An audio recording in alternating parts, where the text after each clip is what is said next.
नमस्कार दोस्तों, हमारे न्यूज़ चैनल सीजी बोर्ड अड्डा में आपका स्वागत है। मैं राजेंद्र साहू। क्लास स्टार्ट करने से पहले मैं आपको बोलूँगा कि हमारा जो चैनल है सीजी बोर्ड अड्डा, उसको लाइक और सब्सक्राइब और शेयर ज़रूर करें ताकि ज़्यादा से ज़्यादा लोग इस क्लास का फ़ायदा उठा सकें।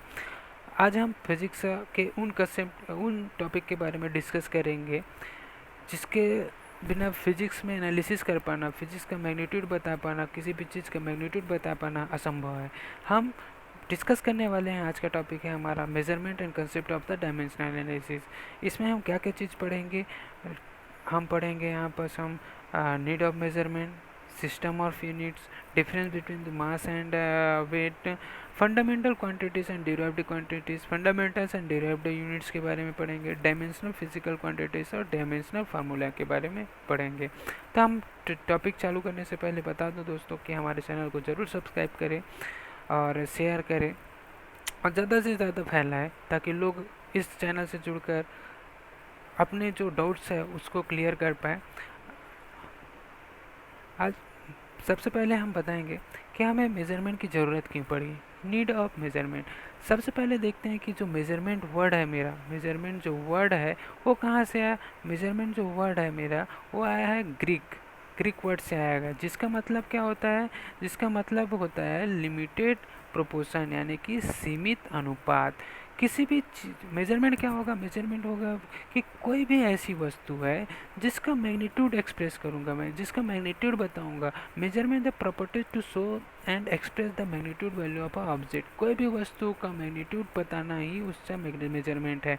उदाहरण के लिए मैं लिया हूँ, दो बॉल लिया हूँ, बॉल ए और बॉल बी, बॉल ए और बॉल बी। क्या आप देख के बता सकते हैं क्या कि कौन सा बॉल कितना वेट है, कौन सा बॉल कितना वेट है? नहीं, आप बस इतना बोल सकते हैं कि अगर मैं बोलता हूँ कि दोनों की डेंसिटी सेम है तो बस आप इतना बोल सकते हैं कि बस आप इतना बोल सकते हैं कि जो W1 है और ये W2 है, मान लो चाहे इसका वेट W1 है, इसका W2 है, तो आप बोल सकते हैं कि W1 is less than W2, है ना।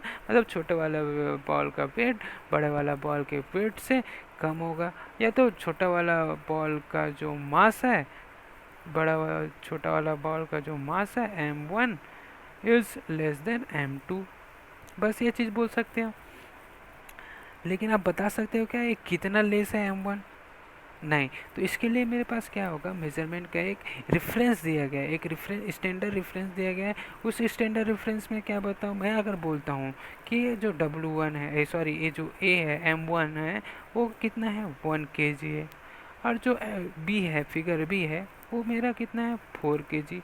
अब आप आसानी से बोल सकते हो कि जो मेरा फिगर ए पे जो बॉल है उसका वेट कितना है 1 kg है, फिगर बी का जो बॉल है उसका वेट कितना है 4 kg। मतलब कि फिगर बी का बॉल कितना ज़्यादा है मेरा 3 kg फिगर 1 से ज़्यादा है। आप बोल सकते हैं। तो यहाँ पर जो मेरा था 4 kg, 1 kg और 4 kg, ये 1 kg और 4 kg जो था उसमें जो 4 है संख्यात्मक मान है जो, और ये जो केजी है, केजी क्या है मेरा, केजी है मेरा यूनिट हो गया, और जो 4 क्या है इसका संख्यात्मक मान हो गया। मतलब क्या है, जो मेरा बॉल बी है उसका यूनिट क्या हो गया, केजी हो गया। लेकिन केजी का कितना भार है उसमें पर, तो उसका केजी का 4 भाग है। मतलब 4 क्या हो गया, उसका संख्यात्मक मान हो गया, केजी उसका यूनिट हो गया। सेम चीज़ के लिए मैं लेता हूँ, दो रॉड लेता हूँ। मान लीजिए मेरे पास दो रॉड है, एक रॉड जिसकी लंबाई L1 है और दूसरी रॉड जिसकी लंबाई L2 है। ये हो गया मेरा L1 और ये हो गया मेरा L2। आप यहाँ से बस इतना चीज़ बोल सकते हैं कि L1 is less than to L2। लेकिन मैं पूछता हूँ कितना है, अभी बोल सकते हो क्या? नहीं। सेम मैं बोलता हूँ L1 की वैल्यू है मेरा 2 मीटर और L2 की वैल्यू मेरा 4 मीटर। तो अब आप बोल सकते हो कि L1 कितना है मेरा, L1 और L2 का डिफरेंस कितना है मेरे पास 2 मीटर। मतलब कि जो L2 है वो 2 मीटर ज़्यादा है। आप आसानी से बोल सकते हो। तो यहाँ पर जो रॉड था, ठीक है, रॉड का लंबाई कितना हो गया मेरा 4, मान लीजिए 4 मीटर है, तो रॉड की लंबाई में 4 क्या हो गया और मीटर क्या हो गया, तो मीटर मेरा यूनिट हो गया, ठीक है। और 4 क्या हो गया, इसका संख्यात्मक मान हो गया। मतलब मीटर का ये कितना भाग है, 4 भाग है। आप बोल सकते हो कि मीटर का कितना भाग है, इसमें 4 भाग है। मतलब 1 मीटर मतलब कितना हो गया, 1+1+1+1 बराबर टोटल कितना, 4। मतलब एक एक मीटर का 4 भाग लेके एक बड़ा रॉड बना है जिसकी यूनिट मेरा मीटर है, ठीक है। क्लियर हो गया मेजरमेंट की ज़रूरत क्यों पड़ी। आगे बात करेंगे। अब ये हो गया, मैं आगे वाले स्लाइड में हमेशा आपको बता रहा था metre metre metre, KG KG KG, लेकिन ऐसा नहीं है। मेरे पास अलग अलग सिस्टम है, जिस अलग अलग सिस्टम में मैं अलग अलग तरीक़ों से उसको एक्सप्रेस करता हूँ। अलग अलग सिस्टम में मैं अलग अलग मीटर का अलग यूनिट लेता हूँ, सॉरी लेंथ का मैं अलग यूनिट लेता हूँ, द्रव्यमान का अलग यूनिट लेता हूँ, समय का अलग, समय का तो सेकेंड ही लिया जाता है सभी यूनिट में, ठीक है। तो ऐसे ही मेरे पास कितना यूनिट है, 4 यूनिट है, C G S, F P S और एम के एस पद्धति, ठीक है। या C G S, F P S या एम के एस सिस्टम बोलो। तो हमारे पास 4 डिफरेंट टाइप से यूनिट्स हैं, सिस्टम है। तो सी जी एस सिस्टम में क्या किया जाता है, सी जी एस सिस्टम में लेंथ को, ठीक है, तीनों के लिए मैं एक कॉमन चीज़ ले लेता हूँ। तीनों चीज़ के लिए मेरा कॉमन सा चीज़ कौन सा है, मेरा एक तो लेंथ है, दूसरा है मेरा मास है और तीसरा मेरा समय है, ठीक है।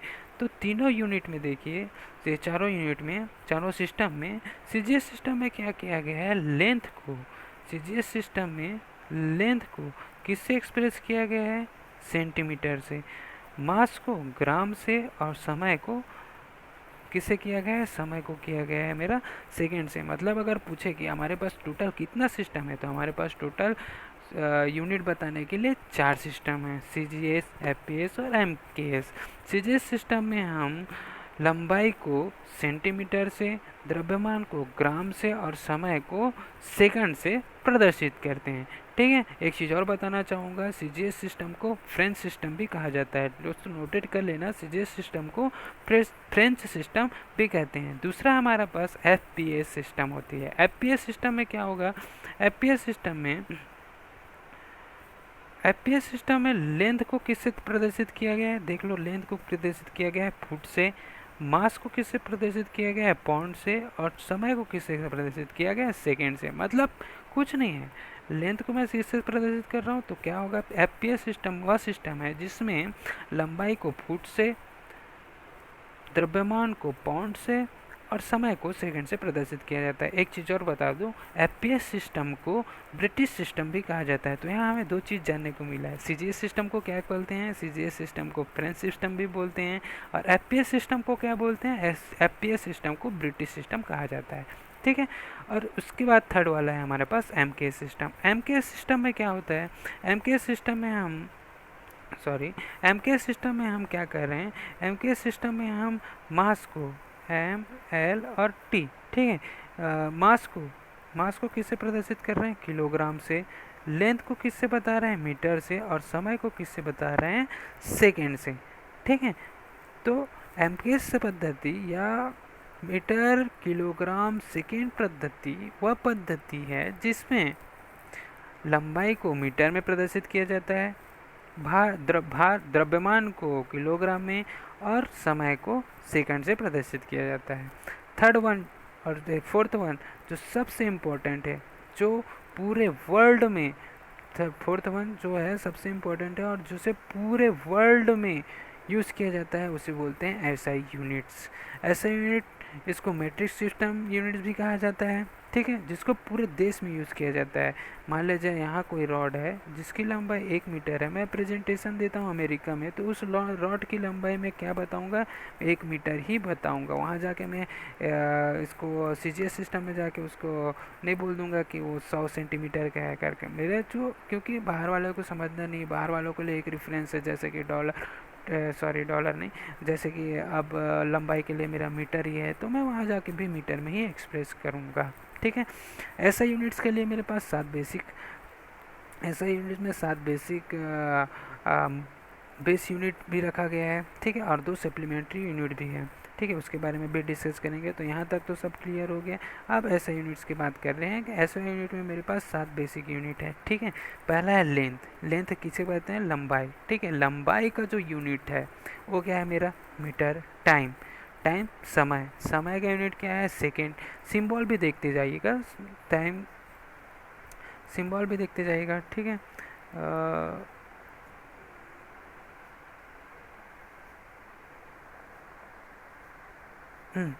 लेंथ, लेंथ की यूनिट क्या है मेरे? मीटर। और इसको कैसे प्रदर्शित किया गया है? एम, ठीक है। एल जो लिखा हूँ वो मैं बताऊंगा क्यों लिखा हूँ, ठीक है। टाइम, इसकी यूनिट क्या है मेरा? सेकेंड। इसको कैसे प्रदर्शित, किससे डिनोट करते हैं? एस, ठीक है।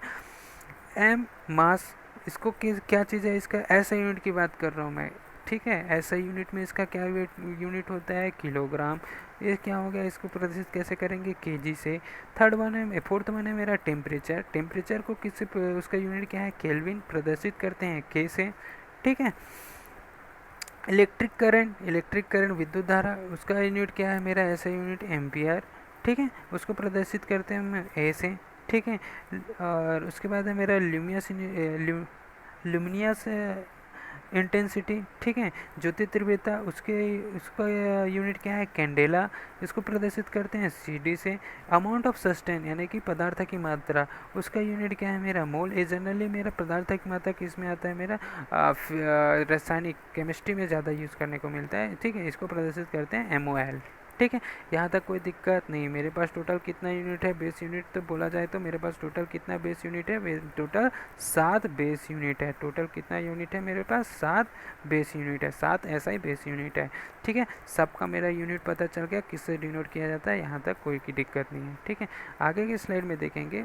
अब मैं पीछे स्लाइड में था कि मास आ गया, ठीक है। अब मास और वेट, ठीक है। मास और वेट यानी कि द्रव्यमान, ठीक है। मास और वेट दोनों क्या क्या चीज़ें? द्रव्यमान और भार। सुनने में ऐसा लगता है कि दोनों से लगभग सेम ही चीज़ है, लेकिन ऐसा कुछ नहीं है दोस्तों। दोनों क्या है? दोनों एक अलग अलग चीज़ होती है। मास अलग चीज़ है और वेट अलग चीज़ है, ठीक है। मास क्या होती है? मास यानी कि द्रव्यमान। द्रव्यमान क्या चीज़ होती है? The difference between the mass and weight is that mass is the amount of the mass is the amount of the matter in a material, while weight is the measure of how to force gravity act upon the mass, ठीक है। तो मैं बताता हूँ हिंदी में क्या होती है। मास क्या होता है? कोई भी सब्सटेंस है, कोई भी ऑब्जेक्ट है, उसमें कितना अमाउंट ऑफ मैटर, कितना पदार्थ की मात्रा है, ठीक है। उसमें कितना पदार्थ की मात्रा है वो क्या कहलाएगा मेरा? मास कहलाएगा।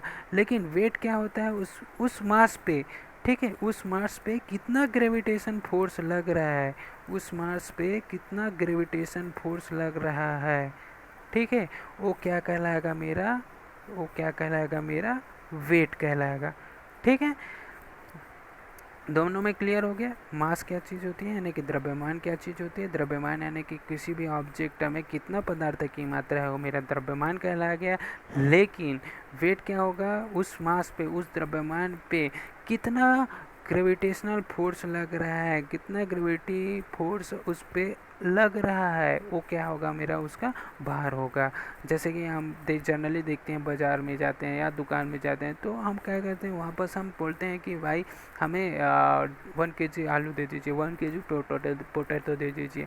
तो वहाँ पर हम किसके बारे में बात करते हैं? हम भार के बारे में बात ना करके हम क्या बात करते हैं? हम उसके द्रव्यमान के बारे में बात करते हैं। लेकिन हम खुद डॉक्टर के यहाँ जाते हैं तो हमें क्या किया जाता है? पहले वेट मशीन के ऊपर खड़ा किया जाता है। हाँ, हमारा वेट कितना है? तो हम बोलते हैं कि 56, ठीक है। जनरली हम बोल देते हैं कि हमारा वेट 56 है, लेकिन वो 56 किस में है? केजी में है या क्या चीज़ है? तो वो वेट है। वेट का यूनिट केजी नहीं होता दोस्तों, वेट का यूनिट क्या होता है मेरा? न्यूटन, ठीक है। वेट का यूनिट होता है मेरा न्यूटन। यहाँ तक कोई क्लियर? यहाँ तक कोई डाउट नहीं है, ठीक है।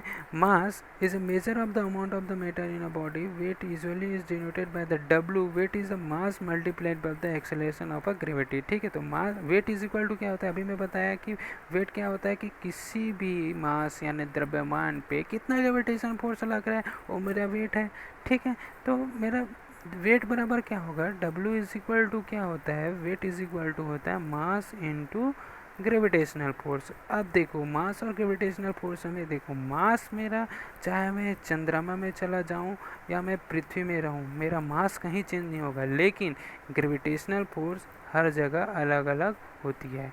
ठीक है, उसके बारे में आगे स्लाइड में बात करेंगे। ये देखो मेरे पास है एक मैं इमेज रखा हुआ हूँ, मास एंड वेट। मैं बताना, देखो तीनों जगह क्या है मेरे पास, ये हो गया मेरा अर्थ, ठीक है, ये हो गया मेरा मून, और ये हो गया मेरा स्पेस। अब देखो यहाँ पास मैं एक मास कंसीडर किया हूँ, मैं मान लीजिए 10 केजी का एक ईंट लेके जाता हूँ, तो मेरा 10 केजी यहाँ पास अर्थ में भी उसका मास उतना ही रहेगा, द्रव्यमान 10 केजी रहेगा। मून में जाऊँगा, चंद्रमा में जाऊँगा, तब भी मेरा जो द्रव्यमान है वो 10 केजी ही रहेगा। और अगर मैं अंतरिक्ष में भी जाऊँ तो उसका केजी वेट बाहर कितना रहेगा, मेरा मास कितना रहेगा, सॉरी मास कितना रहेगा, द्रव्यमान कितना रहेगा, 10 केजी रहेगा। लेकिन तीनों जगह पर मेरा डिफ़र क्या चीज़ करेगा, वहाँ पर मेरा डिफ़र करेगा मेरा ग्रेविटेशनल फोर्स जी। ठीक है, तो मुझे पता है कि हमारा पृथ्वी पे, हमारा जो पृथ्वी है उस पर मेरा जी की वैल्यू कितनी होती है, 9.81। ठीक है, मून पे कितनी होती है जी की वैल्यू, 1.615। ठीक है, लेकिन अंतरिक्ष में, हवा में जी की वैल्यू होती है 0। ठीक है, तो अगर 10 केजी है तो पृथ्वी पर उसका वेट कितना रहेगा, 10। मुझे पता है W इज इक्वल टू क्या होता है, W इज इक्वल टू होता है मेरा M इंटू जी। मतलब क्या हो जाएगा, 10 इंटू 9.81, मतलब क्या हो जाएगा, ये 98 केजी का, 98 न्यूटन का होगा उसका वेट। लेकिन मून पे कितना होगा, सेम चीज़, अगर 10 केजी है क्या, तो 10 इंटू 1.6, तो कितना हो जाएगा, वो 16 केजी का हो जाएगा। देखो अभी पृथ्वी में उसका वेट कितना था, अर्थ में 98 था, और मून में जाने पर उसका वेट कितना हो गया, 16 केजी हो गया। सेम चीज़ अभी मैं अंतरिक्ष में जाता हूँ, तो अंतरिक्ष में क्या होगा, अंतरिक्ष बोले तो हवा में क्या होगा मेरा, जी इज इक्वल टू कितना होता है हवा में, 0। तो एम इंटू जी, एम तो मेरा 10 केजी है, लेकिन जी कितना है, 0। मतलब किसी भी चीज़ को जी से अगर मल्टीप्लाई करूँगा तो अल्टीमेटली आंसर क्या आएगा, 0। मतलब हवा में मेरा वेट कितना होता है, 0। ठीक है, तो यहाँ तक क्लियर है, कोई डाउट, नो डाउट। ठीक है, अब fundamental of quantities and derived quantities. सबसे पहले तो यूनिट के बारे में हम लोग पढ़े, यूनिट के बारे में पढ़े थे ना। यूनिट के हमारे पास एसआई में कितना यूनिट्स है, एसआई बेस यूनिट कितना है, मेरे पास 7 बेसिक यूनिट्स है, metre, second, kilogram, kelvin, ampere, candela, mole. ठीक है, तो हम इसी के बारे में बात करेंगे कि हमारे, अब देखो यहाँ तक तो हम लोगों नहीं पढ़े थे, यहाँ बीच में ही एक चीज़ पढ़े थे कि वेट का जो यूनिट है वो न्यूटन होता है। तो अरे यार मुझे तो पता नहीं चला कि इसमें तो कहीं नहीं था। तो ये जो यूनिट है वो एसआई का बेस यूनिट्स है। अभी हम पढ़ेंगे एसआई बेस यूनिट पढ़ गए, लेकिन यूनिट क्या, न्यूटन आ गया था यहाँ पास, न्यूटन देखे थे हम, न्यूटन। तो ये न्यूटन क्या चीज़ है, तो न्यूटन जो है मेरा डिराइव्ड क्वांटिटी, डिराइव्ड यूनिट है। ठीक है, ना हम उसी चीज़ के बारे में पढ़ेंगे, फंडामेंटल क्वांटिटीज़ और डिराइव्ड क्वांटिटीज़। तो फंडामेंटल क्वांटिटीज़ क्या होता है, फंडामेंटल क्वांटिटीज़ बिल्कुल स्वतंत्र क्वांटिटीज़ होगा, वो इंडिपेंडेंट नहीं रहेगा, इंडिपेंडेंट रहेगा वो। ठीक है, वो किसी चीज़ पे डिपेंड नहीं करेगा। तो फंडामेंटल क्वांटिटीज़ क्या चीज़ है, fundamental quantities are the independent and don't depend upon the quantities of their measurement. मतलब उसके मेजरमेंट के लिए वो किसी और क्वांटिटी पर निर्भर नहीं करती। हिंदी में बोलूँ तो दोस्तों, जो राशि एक दूसरे से पूर्णतः स्वतंत्र रहती है उन्हें मूल राशियाँ कहते हैं। ठीक है, उसमें वो किसी और चीज़ पर डिपेंड कर रहे हैं क्या, नहीं। जैसे कि मेरा देखो लेंथ है एल, इसकी मेरा मात्रक क्या होता है, मीटर। ठीक है, ये किसी और चीज़ पे डिपेंड कर रहे हैं क्या, नहीं। लेकिन सेम चीज़ देखो यहाँ पास मैं एक एग्जांपल लिया हूँ, वेलोसिटी। वेलोसिटी मेरा किस किस चीज़ पे डिपेंड कर रहा है, velocity v is equal to length, displacement मतलब लेंथ डिवाइडेड बाय टाइम। ये किस किस चीज़ों पे डिपेंड कर रहा है, ये देखो ये मेरा कर रहा है डिस्प्लेसमेंट जो है लेंथ पे कर रहा है, और जो टाइम है उस टाइम टी जो है टाइम पे डिपेंड कर रहा है। ठीक है, तो ये दोनों चीज़ों पे डिपेंड कर रहा है। मतलब मैं क्या किया हूँ, जो मेरा, अब यहीं से समझ लो कि फंडामेंटल क्वांटिटीज़ वो तो बिल्कुल स्वतंत्र है, वो किसी चीज़ पर निर्भर नहीं करता है। लेकिन जो डिराइव्ड क्वांटिटीज़ है वो किस पे डिपेंड करता है, वो फंडामेंटल क्वांटिटीज़ यानी कि मूल मात्रक पे डिपेंड करता है। मतलब यहाँ से मेरा एक डेफिनेशन बन जाएगा कि फंडामेंटल क्वांटिटीज़ मूल मात्रक वे मात्रक है जो पूर्णतः स्वतंत्र होते हैं, जो किसी और चीज़ पर डिपेंड नहीं करता, किसी और चीज़ पर निर्भर नहीं करता। लेकिन जो डिराइव्ड क्वांटिटीज़ है व्युत्पन्न जो मात्रक है वो क्या करता है, वो फंडामेंटल यानी कि मूल मात्रक पर निर्भर करता है। एग्जांपल के लिए मैं लिया था velocity. Velocity is equal to displacement divided by time. ठीक है, डिस्प्लेसमेंट किस में होगा, कोई चीज़ में विस्थापन कैसा होगा जी, लंबाई में ही तो होगा ना। तो विस्थापन क्या होगा, लंबाई, लंबाई डिस्प्लेसमेंट का डी डिवाइडेड बाय टी लियो।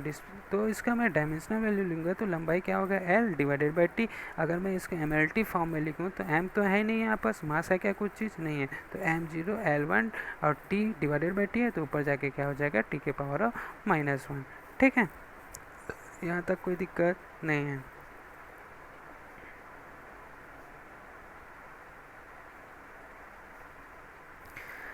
अब पढ़ेंगे डायमेंशन के बारे में। ठीक है, अब यहाँ तक हम पढ़ लिए थे कि डायमेंशन क्वांटिटीज़ क्या होती है। ठीक है, अब पढ़ेंगे डायमेंशन के बारे में। एक्चुअल में डायमेंशन होती क्या चीज़ है। ठीक है, अब मैं बोलूँगा डायमेंशन होती क्या चीज़ है, तो कैसे समझाएंगे। डायमेंशन समझाने के लिए मतलब क्या है कि यहाँ पर एग्जांपल से ही पहले देखता हूँ। एग्जांपल क्या है, मेरे area is equal to length into width. ठीक है, यहाँ पर देखो area is equal to length into width, यानी कितना एल से मिलकर बना हुआ है, 2। मतलब ए इज इक्वल टू कितना लिखा हूँ मैं, एल की पावर 2। तो ये जो 2 है, ठीक है, ये जो 2 है वो मेरा क्या कहलाएगा, डायमेंशन कहलाएगा। मतलब कि मेरा यहाँ पर लंबाई कितना बार है, लंबाई 2 बार है, तो ये मेरा 2 क्या कहलाएगा, मेरा डायमेंशन कहलाएगा।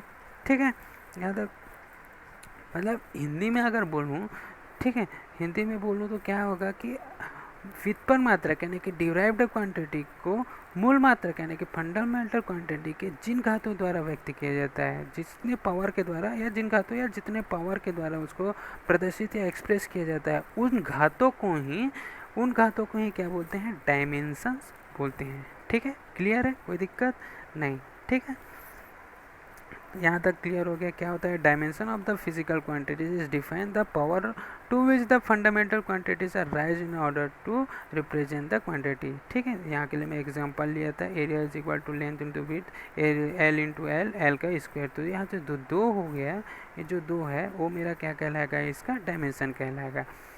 कोई दिक्कत नहीं है उनका। अब मेरा डायमेंशन फार्मूला हो गया। अभी तक मैं क्या पढ़ा था, डायमेंशन किसे कहते हैं, डायमेंशन किसे कहते हैं, कोई भी व्युत्पन्न मात्रक है डिराइव्ड क्वांटिटीज है, उसमें मैं क्या किया, डिराइव्ड क्वांटिटी को पहले तो डिराइव्ड क्वांटिटीज है उसको फंडामेंटल क्वांटिटीज़ में एक्सप्रेस करना पड़ेगा, तो फंडामेंटल क्वांटिटीज से मैं उसको एक्सप्रेस कर किया, तो उसमें क्या हुआ, फंडामेंटल क्वांटिटी से एक्सप्रेस किया, तो area is equal to length into width है, तो length into width L into L, L की पावर ऑफ 2।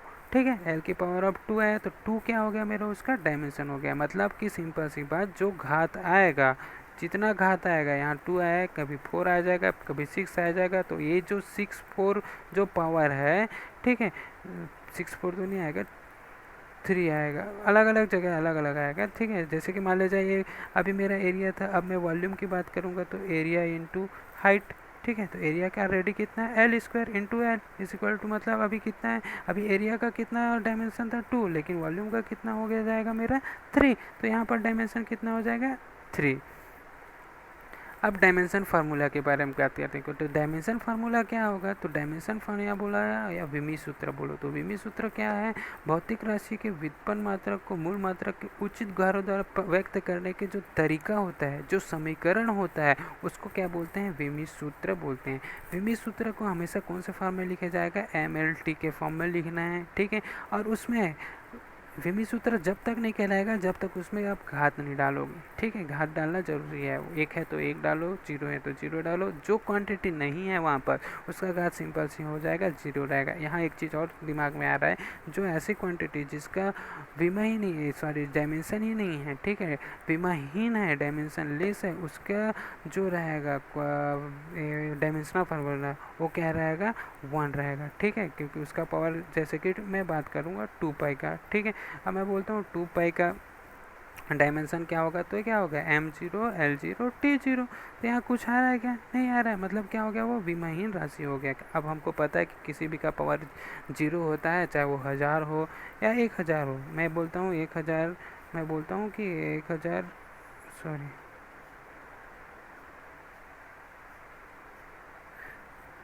मैं बोलता हूँ कि 1000 का पावर 0, तो इसका वैल्यू कितना होगा 1। ये तो हम तो मैथ्स में पढ़े हुए हैं, ठीक है। अब डायमेंशन फार्मूला अलग अलग फील्ड में क्या होगा, देखो इन मैकेनिकल क्या होगा, मैकेनिकल में जनरली मैं क्या क्या चीज़ यूज़ करता हूँ, लेंथ यूज़ करता हूँ, द्रव्यमान यूज़ करता हूँ, टाइम यूज़ करता हूँ, ठीक है। मैकेनिकली मेजरमेंट में यही चीज़ यूज़ होता है मैक्सिमम। तो इसके लिए क्या हो जाएगा, मेरे डायमेंशन का MLT हो जाएगा। थर्मोडायनेमिक्स में क्या एक्स्ट्रा चीज़ है तो हो जाएगा, थर्मोडायनेमिक्स मतलब है कि तापमान आएगा, उसमें चीज़ें तो उसमें चीज़ें तो वहाँ पास क्या आ जाएगा, मेरा केल्विन आ जाएगा, ठीक है। मैग्नेटिक एंड इलेक्ट्रिकल में क्या हो जाएगा, वहाँ पास करंट आ जाएगा, तो वहाँ पास एम्पियर लिख लिया हूँ। लाइट में आ जाएगा मेरा कैंडेला आ जाएगा, ठीक है।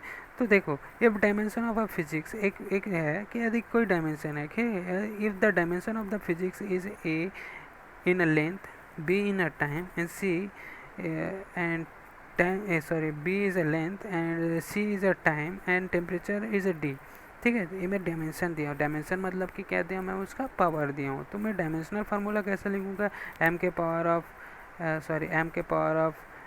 ए, एल के पावर ऑफ बी और टी के पावर ऑफ सी एंड के पावर ऑफ डी, ठीक है। यहाँ तक कोई दिक्कत नहीं।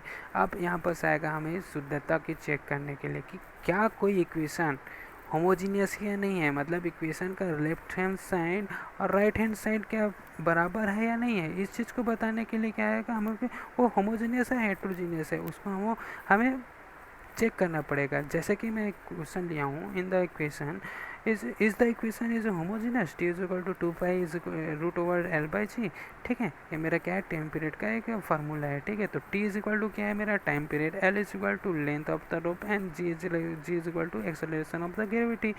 तो मैं इसको सॉल्व करने से पहले सबसे पहले मैं देखूंगा, सॉल्व करने से पहले मेरा क्या है, जो 2 पाई है वो मेरा क्या है, मेरा डायमेंशन लेस, ठीक है। डायमेंशन लेस है मतलब कि इसकी वैल्यू क्या हो जाएगी, मेरा 1, ठीक है, कांस्टेंट हो गया। तो मैं यहाँ किस किन चीज़ों की बात करूँगा, यहाँ पास मेरा टी बात करूँगा, मैं किन किन चीज़ों के बारे में बात करूँगा, यहाँ मैं टी, एल और जी के बारे में बात करूँगा, ठीक है। तो टी टी क्या है, मेरा टाइम पीरियड है, मतलब क्या हो जाएगा M0L0T। एल क्या है, मेरा पास लेंथ है, मतलब M0L T0, ठीक है, एल है लेंथ है। और जी क्या है, मेरा ग्रेविटेशनल, तो ग्रेविटेशनल है मतलब क्या हो जाएगा, G is equal to V by T, ठीक है। क्या होता है ग्रेविटेशन, क्या होता है एक्सेलरेशन है, ठीक है। तो एक्सेलरेशन को क्या होता है, rate of change of velocity, मतलब कि वेग में परिवर्तन की दर। तो G is equal to V by T. तो V इज इक्वल टू क्या होगा, V इज इक्वल टू मैं अभी बताया था, यहाँ पास था V is equal to velocity लिखे थे, देखो velocity is equal to displacement divided by time, मतलब V का क्या था डायमेंशनल फार्मूला M0L T-1, ठीक है, M0L T-1, M0L T-1। तो मुझे पता चल गया, तो G इज इक्वल टू क्या हो गया मेरा, M0L T-1 divided by rate of change of velocity यानी कि टी, यानी कि एक्चुअल में क्या हो जाएगा मेरा, जी इज इक्वल टू क्या हो जाएगा, जी इज इक्वल टू हो जाएगा मेरा M0L T-2, ठीक है। ये हो गया। अब मैं क्या करूँगा, दोनों इक्वेशन लूँगा, दोनों इक्वेशन लेने के बाद मुझे पता टी इज इक्वल टू, मुझे क्या करना है, अगर होमोजीनियस है कि क्या होना चाहिए, LHS is equal to RHS होनी चाहिए। ये मेरा होमोजीनियस होने के लिए ये रूल होनी चाहिए, ठीक है। तो देखो अभी क्या हो गया, मैं टी इज इक्वल टू लिखा हूँ M0L0T is equal to root over, ठीक है, root over M0L T0 divided by M0L T-2, ठीक है। अब ऐसा है तो क्या हो गया मेरा, ये रूट ओवर M0L0, तो देखो क्या हो जाएगा मेरा M0L T0 divided by M0L T-2। क्या क्या कैंसिल हो जाएगा यहाँ पर जी, देखो यहाँ कैंसिल हो जाएगा, L और L कैंसिल हो जाएगा, ठीक है, -2 है, ठीक है। और M0 ही है तो 1 है, मतलब कि क्या हो जाएगा एक्चुअल में, क्या हो जाएगा ये root over 1 divided by T के पावर ऑफ -2, मतलब कि क्या हो जाएगा ये रूट ओवर, मतलब हो जाएगा रूट ओवर टी का स्क्वायर, स्क्वायर रूट कैंसल, मतलब देखो स्क्वायर रूट कैंसिल हो गया तो क्या हो गया, ये वाला इक्वेशन मेरा M0L0T is equal to M0L0T, T, मतलब मेरा लेफ्ट हैंड साइड और राइट हैंड साइड दोनों इक्वेशन क्या है आपस में, दोनों इक्वेशन आपस में बराबर है, लेफ्ट और राइट, मतलब कि ये जो है वो मेरा होमोजीनियस है। ठीक है दोस्तों, आज का टॉपिक यहीं पास ख़त्म करेंगे। आगे वाले टॉपिक में हम पढ़ेंगे कि जो M0 L0 T अलग अलग यूनिट के लिए कैसे निकालूंगा, कैसे भी एक्सप्रेस करेंगे, इसको हम डिराइव कैसे करेंगे, हमें पता कैसे चलेगा, यूनिट के बारे में हम पढ़ेंगे। अगले वाला जो मैं वीडियो बनाऊंगा आपको यूनिट बेसिस पे बनाऊंगा कि यूनिट होती क्या चीज़ है, यूनिट को हम कैसे निकालेंगे। ये जस्ट एक ऐसी वीडियो था मेज़रमेंट के बारे में। ठीक है दोस्तों, धन्यवाद।